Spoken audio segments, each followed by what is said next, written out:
All right, so let's ditch those stuffy history textbooks for a bit Yeah. and take a trip back to Gupta, India. Okay. We're talking the period between 320 and 550 CE, Mm. a time that's often called, a golden age. Right. But beyond the emperors and all the grand achievements, Mm-hmm. what was daily life really like? Yeah. What did families look like? How did Yeah. people actually interact with each other back then? Yeah. What were their hopes, their struggles, their joys? Mm-hmm. That's what we're diving into today. Right. The nitty-gritty, the social fabric of Gupta society. And what's so fascinating here is that to Yeah. really understand the Guptas, we need to rewind a bit and look at the world they emerged from. Okay. We've got these snippets from earlier deep dives, right? One on the Vedas and another on the rise of kingdoms in ancient India, Right. the Mahajanapadas. Yeah. These will give us clues to the society and the ideas that were already brewing Okay. before the Guptas took center stage. So it's like understanding the prequel to fully appreciate the main event. Exactly. Okay, so what kind of world did the Guptas inherit then? So imagine a society that's undergoing this huge transition from a nomadic lifestyle, right, to settled kingdoms. Okay. Think about the ripple effects of that. Yeah. Suddenly you have cities popping up, Yeah. specialized jobs, Yeah. a need for more complex governance. It's a time of incredible dynamism, but also tension Yeah. as people grapple with these massive changes. That makes sense. Yeah. You can't just go from wandering around to building cities without some hiccups along the way. Right. So how do they navigate all this change? Right. Was it just pure chaos? Well, Or were there some guiding principles? that's where those Vedic ideas come in. Okay. Concepts like Dharma and Karma, which we've touched upon in previous deep dives. Right. They become even more crucial in this new context. Okay. Dharma, remember, is like your cosmic job description. Yeah. It's your role in the grand scheme of things. Yeah. And karma, Yeah. think of it as this cosmic cause and effect system Mm. where your actions have consequences. Yeah. Not just in this life, Okay. but potentially across lifetimes. So Dharma and Karma were like the software running this new Gupta society. Yeah, I like that analogy. Thanks. But how did that actually play out in people's everyday lives? Yeah. Was everyone constantly obsessing over their karmic balance? Well, imagine, a farmer in Gupta, India. Okay. He's not necessarily sitting there pondering the intricacies of karma, Right. but his understanding of Dharma guides his actions. Okay. He knows his duty is to provide for his family, Yeah. to work the land, to contribute to the community. Right. It's less about a constant mental calculation Yeah. and more about an underlying ethical framework Okay. shaping their choices and behavior. So it's like these Vedic ideas became ingrained in the culture, Exactly. influencing people's lives, even if they weren't consciously dissecting them. Mm. Yeah. It makes me think of like those unspoken social rules that we follow today. Mm-hmm. You might not articulate them, Right.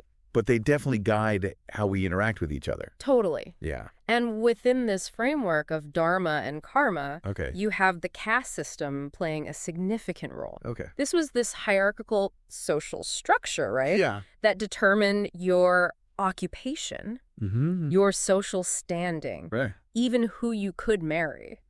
Wow. It aimed to create order and stability in Yeah. this rapidly changing world. The caste system is definitely a complex and often controversial topic. For sure. Yeah. Yeah, But it seems like it was a key part of the social fabric in Gupta, India. absolutely. So was everyone simply content with their assigned place? Wow. Or was there any pushback or fluidity within the system? Well, the ideal was this harmonious society Yeah. where everyone fulfilled their dharma, right? Okay. And each caste contributed to the overall well-being of the community. Okay. But as you might imagine, reality was much more nuanced. Yeah. The Guptas inherited a society Mm-hmm. where the old caste system was bumping up against the realities of a changing economy Oh, yeah. and new professions.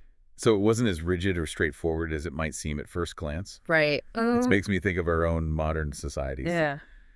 We might have social hierarchies, Yeah, but there's always movement and change happening beneath the surface. absolutely. Yeah. And the Guptas found themselves navigating this tension Okay. between upholding the existing social order Yeah. and adapting to the needs of a dynamic society. Right. Okay. So we've got this backdrop of a society in transition, trying to find its footing amidst huge changes.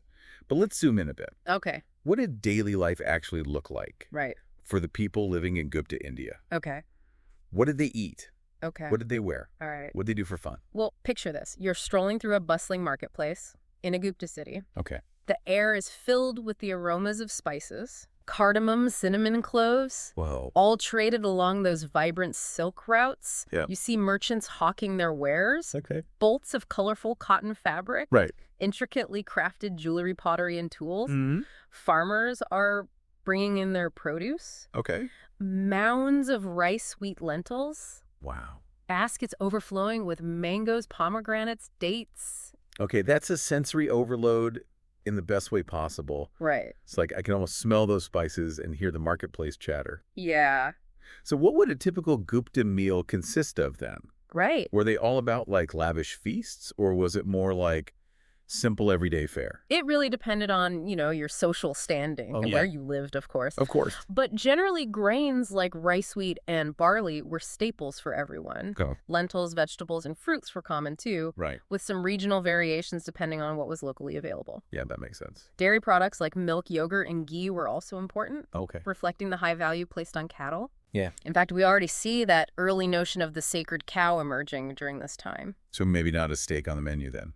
Not likely. Okay. Meat consumption varied based on caste and personal beliefs, Right. with some people adhering to vegetarianism. Okay. Fish was a common source of protein, Yeah. especially in coastal areas. Makes sense. And for those who did eat meat, it was more likely to be chicken, goat, or lamb. Got it. Food check. Mm-hmm. Now, what about fashion? Okay. Were the Guptas rocking togas or something totally different? Think breezy flowing garments made from cotton. Okay. Tunics Aristotis. They were masters of weaving, Yeah. creating these beautiful textiles often adorned with intricate embroidery, Wow. colorful dyes, and even early forms of tie-dye. Really? Silk, being more expensive, was reserved for special occasions and those higher up in the social hierarchy. Okay. So, yes, even back then, fashion was a way to express your status and identity. Tie-dye in ancient India. That's kind of blowing my mind. It's pretty cool. Okay, so they're well-fed, stylishly dressed. Right. What about their homes? Okay. Were they living in mud huts or sprawling palaces? Again, it varied widely. Okay. In villages, most people lived in simple dwellings made from mud brick or wood, Right. often with thatched roofs. Yeah. They were functional and designed to withstand the climate. Okay. Cities, on the other hand, boasted a mix of housing, Right. from modest homes to more elaborate structures made from brick or stone. Okay. And of course, there were the grand palaces, temples, and public buildings that showcased the architectural prowess of the Guptas. So you've got this range of housing Right. reflecting the social hierarchy. Yeah. But what did people do for fun? Oh. Was there like ancient Netflix, or were there entertainment options a bit more old school? Think storytelling, music, and dance. These were hugely popular forms of entertainment. Right. Imagine gathering under a starlit sky, listening to a traveling bard recount epic tales of gods and heroes. Wow. Accompanied by the rhythmic beats of drums and the melodies of flutes. That sounds magical. Yeah. Any particular stories or myths that were super popular back then? Oh, absolutely. Right. The Ramayana and the Mahabharata. Yeah. These epic poems that are still central to Indian culture today Right. were already widely known and loved during the Gupta period. Okay. They were performed in these elaborate theatrical productions, Wow. combining storytelling, music, and dance. Yeah. Imagine the drama, the costumes, Right. the emotions running high as these timeless tales unfolded on stage. It's like a Bollywood blockbuster, but live and unplugged. Exactly. What about games? Yeah. Any board games or sports? Games were a huge part of Gupta life. Okay. Dice games were incredibly popular, Right. with evidence suggesting they played versions of games similar to backgammon. Wow. We also see early forms of chess emerging during this time, Really? although the rules were likely quite different from what we know today. Chess in ancient India. That's fascinating. Yeah. It makes you wonder how those games evolved over time. Right. Okay, so they had their entertainment covered, but let's get back to family life. Right. What was the typical Gupta family structure like? Okay. Were they big, multi-generational households or more nuclear families? The joint family was the norm in Gupta India. Okay. Imagine several generations living together under one roof. Wow. Grandparents, parents, children, uncles, aunts, and cousins, Okay. all sharing a common space and resources. Yeah. The eldest male, the patriarch, held a lot of authority, Right. and family decisions were often made collectively. Wow, that's a lot of personalities under one roof. It is. Must have made for some interesting family dynamics. For sure. But it sounds like it fostered a strong sense of community and shared responsibility. Absolutely. Yeah. The joint family system provided a safety net, Right. with everyone contributing to the family's well-being. Mm-hmm. Elderly members were cared for, children were raised collectively, and there was a strong sense of belonging and continuity.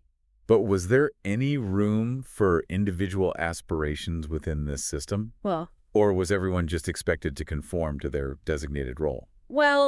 as with everything in Gupta society, Right. it was a bit more nuanced than that. Okay. While duty and social harmony were highly valued, Yeah. there was also a recognition of individual talents and ambitions. Okay. We see this in the Guptas' emphasis on education, Yeah. which wasn't limited to the elite. Okay, so education was a big deal for the Guptas. It was. What was the education system like back then? Yeah. Were there like ancient universities or something? They did have centers of higher learning. Oh. Think of them as ancient universities that attracted scholars from all over India and even beyond. Wow. Nalanda, for example, Yeah. was renowned for its vast library, Okay. its renowned teachers, Uh-huh. and its focus on subjects like philosophy, astronomy, medicine, and mathematics. Wow. So they weren't just teaching the basics. No. They were diving deep into some pretty complex subjects. Yay. It makes you wonder what those classroom discussions were like. I know, right? Yeah. Imagine debating the finer points of astronomy Yeah. or Ayurvedic medicine Right. with some of the brightest minds of the time. That would have been incredible. Yeah. And it wasn't just about intellectual pursuits. Right. The arts flourished too. They did. The Guptas were patrons of music, dance, literature, and sculpture. Mm-hmm. This was the time when the classical Indian dance, forms and styles of painting and sculpture that we still admire today were really taking shape. Exactly. So a society that valued both knowledge and creativity. Yes. I'm starting to see why they called it a golden age. Yeah. But let's talk about religion for a second. Okay. We know the Guptas were largely Hindu. Right. But was it a monolithic, everyone believes the same thing kind of situation? Right. Or was there more diversity? Well, while the Vedic traditions were prominent, Yeah. Gupta India was a melting pot of different beliefs and practices.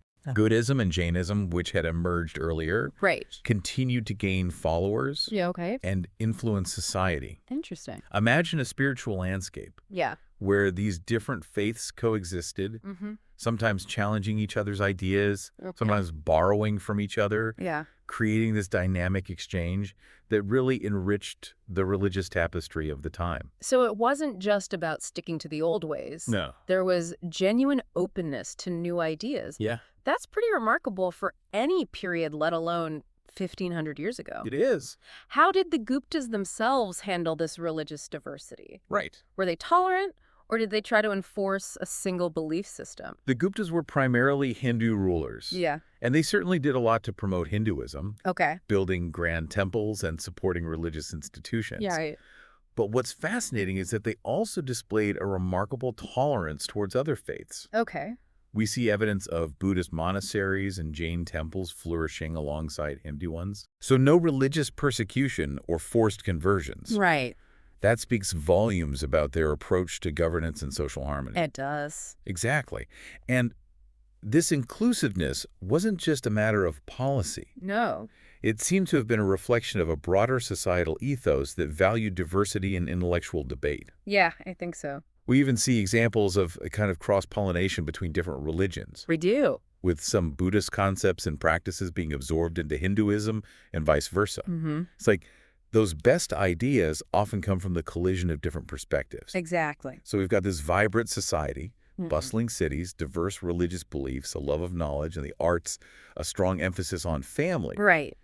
How does all this fit into the bigger picture of world history? That's a great question. Yeah, Were the Guptas just doing their own thing? Right. Or were they connected to what was happening elsewhere? yeah. Were they part of a global conversation? That's where things get really interesting. Okay, I like where this is going. The Gupta period coincides with what historians call the Axial Age, Okay. a pivotal period from roughly the 8th to the 3rd century BCE, Right. when profound philosophical and religious transformations were sweeping across the globe. The Axial Age sounds intense. It was. Give me the rundown. Okay. What was so special about this period? It was a time of intense questioning Okay. and a surge of new ideas that reshaped civilizations across the world. Wow. In ancient Greece, Yeah. you had philosophers like Socrates, Plato, and Aristotle Right. challenging conventional wisdom Okay. and laying the groundwork for Western philosophy. Wow. In Persia, Zoroaster introduced the concept of a cosmic battle between good and evil, Right. an idea that would have a profound impact on later religions. Yeah. And in China, you had Confucius emphasizing ethics and social harmony, Okay. and Lao Tzu advocating for living in alignment with the Tao, Right. the natural order of the universe. So it was like humanity hitting a collective upgrade button, I like that. Like- yeah. pushing the boundaries of thought and belief in all corners of the world. Exactly. And the incredible thing is that the Guptas were part of this global conversation. They were. Through trade networks and the exchange of ideas, Mm-hmm. Gupta India was connected to these currents of change sweeping across Eurasia. Right. So they weren't just isolated in India. Yeah. They were plugged into this network of ideas that was spanning continents. Yeah, That's mind-blowing. it is. It really highlights how interconnected the world was even back then. It does, doesn't it? Yeah. And it challenges that notion of history as a series of isolated events. Right. The Gupta Golden Age wasn't just a product of internal developments. Yeah. It was part of a larger human story of intellectual and spiritual exploration that was unfolding across the world.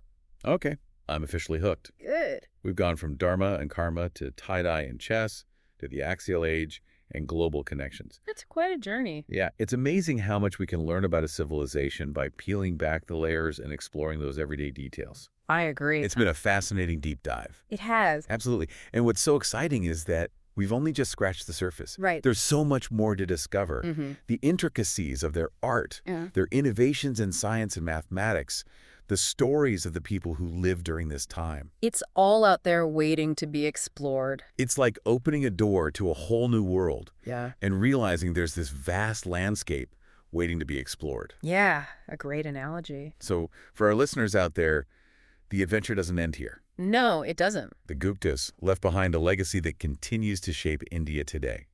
Absolutely. From their architectural marvels to their contributions to mathematics, astronomy, and medicine. Mm-hmm. Keep exploring, keep questioning, and keep diving deep. Couldn't have said it better myself. We'll see you in the next deep dive.